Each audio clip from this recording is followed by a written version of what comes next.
Students at Mira Monte High School got a first-hand history lesson today. A Holocaust survivor who was held at Auschwitz death camp shared her story of survival with the students. 17's Rochelle Murcia was in the audience, and she joins us with more on the visit. Rochelle?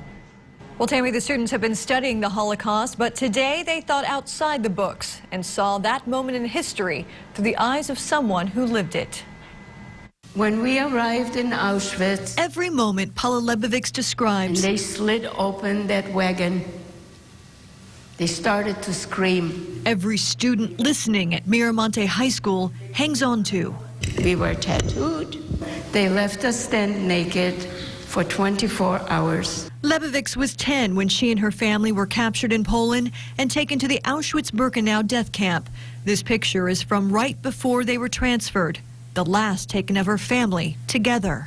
One thing I don't remember if I said goodbye to my father. In the audience with his students, teacher Luis Valadares.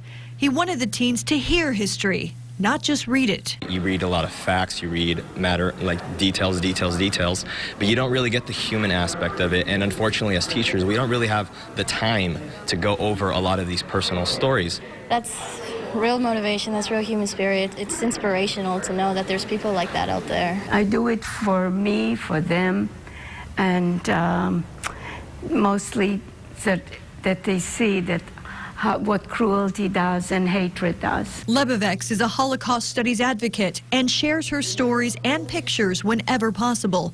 That's her at Auschwitz, peering over a shoulder through barbed wire. What I saw in that room at the age of 10 and a half, I wouldn't tell it to anybody. I'm right there in that moment when I speak. And when I am in that moment, sometimes it's living through it. Reading it, you don't get the actual story. You don't get how they felt. You don't get their emotions.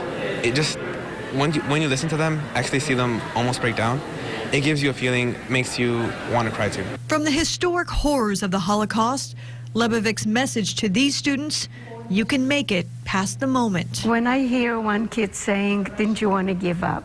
That's why I'm speaking. And that's what I want them to know. Not to give up ever. Lebovics lost her two sisters and father in the gas chambers there at Auschwitz.